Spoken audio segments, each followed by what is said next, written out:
미스터 마키. 예, 아유 뭐 부동산 얘기를 금요일마다 거의 대부분 했는데 이번 주에도 부동산 얘기를 조금 해봐야 될 것 같아요. 지금까지 약간 반등한다, 하락폭이 멈췄다, 뭐 이런 얘기들이 몇 주간 이어졌잖아요. 예. 그래서 야 이거 진짜 지금이라도 사야 되나, 뭐 이런 분들도 꽤 생겼고 실제로 그 이번 주에 한문도 교수 나왔을 때도 2030들의 어떤 그 실수요 매수세 같은 것들이 좀 들어왔다라는 얘기도 하고 사실 또 이사 시즌이었잖아요. 예. 작년 말부터 올해 초까지. 그렇죠. 그런데 이번 주에 한국부동산원에서 발표한 가격 지표를 보니까 다시 낙폭이 조금 벌어지고 있다. 그러니까 이제 반등의 힘이 별로 그렇게 크지 않다 이런 거예요. 차트를 한번 보여주세요. 전국 부동산 시세가 어떻게 변하고 있는가 한번 보시면 실제로 이제 저렇게 보시면 뭐 서울 있잖아요. 서울 마이너스 0.13인데 거의 전주하고 비슷해요. 그리고 경기가 낙폭이 좀 더 벌어졌죠. 0.33. 그런데 저쪽에서도 뭐 예를 들면 반도체 뭐 이런 클러스터 얘기한 뭐 용인, 처인 뭐 이런 데들은 국지적으로 올랐는데 전반적으로 보면 경기 지역의 낙폭이 다시 좀 커지고 있는 거. 인천도 조금 더 낙폭이 커졌고요. 부산, 대구 마찬가지죠. 그 나머지 이제 다른 지역은 워낙 거래가 한산하기 때문에 크게 시세가 변하지 않았다 이렇게 보실 수가 있고요. 다만 이 차트에 보시면 시도별 아파트 전세 가격 지수 변동률을 보시면 전세 가격의 낙폭이 계속 확대된다는 말씀 드렸는데 공히 서울 수도권 전국 단위 다 할 거 없이 전세 가격의 낙폭이 좀 줄어들고 있다. 이런 부분은 조금 참고를 하시면 좋을 것 같아요. 예를 들면 금리가 조금은 안정감을 갖고 있다라는 걸 좀 반영하는 거 아닌가 그런 생각이 좀 드는데요.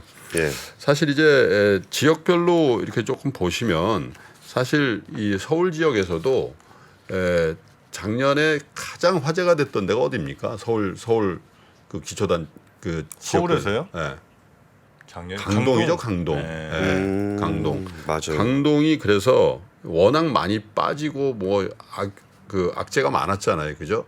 근데 그런 데들이 좀 반동을 하고 있었는데 강동도 역시 이제 0.07 하락을 기록해서 상승 지난해 5월 이후 46점 만에 지난주에 0.01% 올랐었거든요. 힘이 없어요. 예. 제가 보니까 한문도 교수 얘기도 그렇고 이 가격을 철저하게 보더라. 주택 실수요자들이 예를 들면 네. 신규 분양 아파트 같은 건 어떤 거는 완판, 어떤 거는 아예 안 되고 이렇잖아요. 그거 자체는 저도 그때 코멘트를 드렸지만은 합리적인 결정들을 하기 시작했다라는 거는 의미가 있다. 묻지마 이런 거 없다. 묻지마 사자, 묻지마 팔자 이런 거 맞아요. 없다라는 거죠. 그래서 그렇게 전환이 됐고 서초구도 어쨌든 아주 미세하지만 낙폭이 확대가 됐고 강남구도 마찬가지입니다. 송파구는 뭐 거의 그냥 그 정도고요. 그래서 젊은 분들이 좀 많이 실수요를 가지고 있는 노원, 도봉, 강북 이런 데도 좀 혼조인데 노원구는 낙폭이 좀 커졌고 도봉구, 강북구는 하락세가 조금 둔화된 걸로 근데 유의미하지는 않습니다. 그런데 제가 말씀드리고 싶은 거는 추세 반전이 있으려면 뭐가 있어야 될까? 지금까지는 사실 이 그 부동산을 끌어내린 게 뭘까요? 금리잖아요, 금리. 그렇죠. 네. 금리를 뭐 3, 4%, 2, 3%에 쓰다가 그걸 6, 7%에 써야 되는 상황에서 집을 사서 이걸 버틸 수 있다? 그리고 우리나라는 그 통계도 보셨지만 전 세계적으로 그 집값이 가장 많이 빠진 나라들의 특징이 있어요. 뭐냐? 변동금리부 대출의 비중이 높은 나라. 미국보다 카나다가 훨씬 많이 빠졌거든요. 네. 근데 그 기간 중에 보면 카나다의 그 대출, 모기지 대출의 구성비를 보면 미국보다 훨씬 더 변동금리부가 높아요. 예. 그래서 한국도 그런 나라 중에 하나잖아요. 그래서 네. 금리에 민감한 주택 가격의 추이를 볼 수가 있는 나라 중에 하나인데 사실 지금까지 그 서울 수도권을 비롯한 전국의 주택 가격을 빠뜨린 건 인플레이션에 기반한 금리의 상승이라고 봤는데 그래서 금리의 상승이 좀 주춤해진 거죠. 그죠? 그리고 정부가 규제를 굉장히 많이 완화했고 그런 것 때문에 이제 매물이 조금 줄어들고 금매를 살려는 수요가 자극받았던 게 사실이죠. 근데 지금은 주식시장도 경제 지표 중에 인플레이션에 대한 지표의 주목을 합니까? 아니면 지금 경기에 관련된 지표에 주목을 합니까? 경기죠. 예, 지금은. 네. 근데 예를 들면 금리가 떨어지는 날 나스닥이 낙폭이 더 확대되는. 예. 전혀 그렇지 않았잖아요. 근데 어저께인가요? 어저께 발표된 그저께 어제 발표된 떨어졌죠. 저 미국 주식은 금리가 떨어져. 지금 참고로 미국채 10년짜리가 오늘 아침에 종료된 거 보면 3.2%대까지 빠졌습니다. 예. 예. 그러니까 단기간에 우리가 부지불식간에 네. 금리는 굉장히 많이 빠진 거예요. 예. 4%대 초반까지 갔던 게 10년짜리 장기물이 불과 얼마 몇 조 안 지났잖아요. 근데 1%포인트가 빠진 거거든요. 이거는 뭐 굉장히 많이 단기 낙폭으로는 그럼에도 불구하고 나스닥이라든지 기술주 이런 것들이 물론 뭐 반등을 하고는 있습니다만은 금리만 놓고 봤을 때 어떤 대칭성 같은 것들을 좀 잃어버리고 있다. 그건 뭐냐? 계속 그 고용 지표라든지 이 경기에 관련된 지표가 조금씩 안 좋게 나오는 것들에 대해서 실제로 미국 투자자들이 반응하고 있는데 우리 주택 시장도 이제는 뭘 보기 시작할 거냐면 한국의 하반기 경기 2024년도에 경기를 봐야 된다는 거죠. 사실 경기가 굉장히 죽을 쓰고 있는데 주택 가격이 추세적으로 반등한다? 저는 그거는 좀 신뢰하지 않거든요. 아유, 그렇죠. 물론 이제 경기가 안 좋은 거에 대해서 중앙은행, 한국은행이라든지 정부에서 야 이건 그냥 두면 안 되겠다고 재정도 쓰고 통화 정책도 굉장히 강력하게 할 때 사실 실물 경제와 관계없이 자산 가격이 올라가는 때도 있어요. 근데 지금 정확하게 한번 보면 우리 정부가 지금 재정 정책을 지금 과감하게 막 쓸 수 있는 상황인가? 아니죠. 아니라는 거예요. 예. 왜냐하면 어쨌든 우리나라가 다른 나라에 비해서 재정을 좀 덜 썼다고 평가받는 나라일 수도 있지만 코로나 연간에 많이 썼거든요. 그렇죠. 국가 빚이 많이 늘었습니다. 그리고 지금 정부의 스탠스라는 게 재정의 건전도에 전 정부보다 훨씬 더 방점이 있는 정부잖아요. 예. 그러니까 이걸 계속 퍼주기 하고 뭐 이렇게 할 수 있는 상황이 아니다라는 거죠. 네. 그러면 한국은행 이창용 총재는 그럼 금리를 지금 갑자기 피봇을 해가지고 금리를 낮출 수 있냐? 그것도 아니죠. 예. 전문가들의 의견에 따르면 미국보다 한국의 금리 인상이 늦을 거라는 거예요. 예, 미국이 피봇하기 전에 한국이 피봇한다? 그것도 쉽지 않다는 거죠. 예, 왜냐?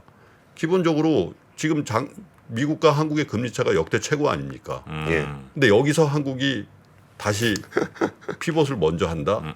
이거는 사실 굉장히 중앙은행 입장에서는 무리수가 될 수도 있는 그런 상황으로 갈 수 있거든요. 네. 그러면 하반기로 갈수록 우리 경제의 어떤 동력 이런 것들이 물론 이제 세계 경제가 어떻게 되느냐에 따라서 좌우되겠습니다만은 아까 권 프로가 말씀해드린 IMF의 전망에 따르면 앞으로 몇 년 동안 각오하라는 거 아니에요. 그렇죠. 그죠? 그런 상황에서 우리 경제는 대외적인 변수에 가장 민감한 경제거든요.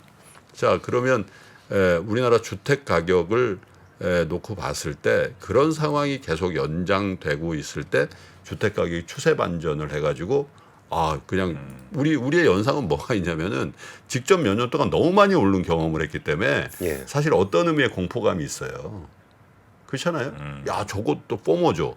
야, 저거 이번 기회에 못 잡으면 또 저런 거 당하는 거 아니야? 이런 맞아요. 거가 있는데 물론 이제 주택 가격을 어떻게 알겠습니까? 제가. 그러나 이제부터 보셔야 될 거는 한국의 실물 경제와 미국이나 그 다른 이제 대외적인 어떤 변수의 금융 불안정을 포함한 실물 경제가 어느 정도 훼손되는가를 보셔야 되기 때문에 네. 너무 미시적인 그 지역별 호재나 악재 이런 것만 보시면 아이고 그거 좀 그랬네 이런 상황으로 갈 수도 있지 않겠나 그런 생각을 좀 해보게 돼요. 그래서 또 하나 변수는 미국도 이제 뭐 한두 번 말씀드렸습니다만 미국의 상업용 건물에 대한 부실 가능성 이런 것들이 이제 다음번 경제 불안정성의 가장 큰 뇌관이 될 거다. 이런 거에 대해서는 대부분 다 인정을 합니다. 네. 그렇죠. 그러면 한국은 그렇지 않을까라는 생각을 좀 해봐요. 한국의 리테일은 미국보다 훨씬 더 빨리 온라인 모바일화되죠. 그러면 과연 한국의 그 많은 상가라든지 그 상업용 건물의 1, 2층 이런 것들 그리고 창업이 굉장히 활성화됐기 때문에 사실 공실이 좀 줄어들고 그런 부분이 있었습니다만은 지금 벤처업계라는 스타트업계의 분위기는 사실 우리 주식시장 코스피 코스닥 시장에 비하면 훨씬 안 좋습니다. 그렇죠. 워낙 좋았기 때문에 그런 부분도 있지만 그런 창업에 대한 수요 이런 것들에 대해서도 우리가 좀 냉정하게 봐야 될 거다. 그러면 부동산 시장에 대한 전망이나 이런 것들도 물론 이제 그 외의 변수들도 많죠. 정책적인 변수라든지 또 뭐 개발이라든지 선거라든지 그렇게 있겠습니다만은 네. 조금은 보수적인 관점에서 볼 필요도 있겠다라는 생각이 아침에 좀 들었습니다. 네, 김프로님 말씀 듣고서 갑자기 생각난 뉴스가 하나 있는데 네. 이게 어떤 뭐 굳이 이름 얘기 안 할게요. 어떤 증권사에 대해서 신용 등급이 떨어졌어요 어제. 어제. 네, 그게 아니 근데 그건 팩트인데 말씀해 주셔야죠. 굳이 얘기를 안 해요. 얘기하겠습니다. 네. 한국기업평가가 네. SK증권에 대해서 신용등급 전망을 낮췄어요. 아니, 그건 해주셔야 돼요. 근데 그 이유가 부동산 프로젝트 파이낸싱 금융 관련 재무 건전성 부담이에요. 네. 그러니까 아까 김프로님 말씀해 주셨던 것처럼 네네. 이 부동산 문제가 아직 정리가 안 돼 있습니다. 이게 눈에 잘 안 보여서 그런 건데 이런 부분들에 대해서 이제 등급 정함을 원래 안정적이었던 등급 정함을 이제 부정적으로 낮췄다라는 건데 그게 이제 금융회사에 영향을 좀 미칠 수 있다라고 이제 신평사들이 보고 있다는 겁니다. 네. 자, 여기까지 오늘은 뉴스 마무리하고 예. 우리 권 팀장님 보내드리고 권 팀장님 월요일 아침 다시 뵙겠습니다. 예, 감사합니다. 고맙습니다. 감사합니다. 장 시작 전부터 종료까지 쏟아지는 수많은 뉴스와 정보들. 이 중에서 어떤 것이 투자에 정말 도움이 되는 정보일까요? 3프로의 증시 셔터맨 박근영 마스터가 직접 정보를 선별하고 투자의 힌트를 드립니다. 시간도 아끼고 투자 아이디어도 얻는 시간, 박근영 부장의 마켓 힌트와 함께 하세요. 자세한 사항은 3프로 TV 앱과 홈페이지를 확인하세요.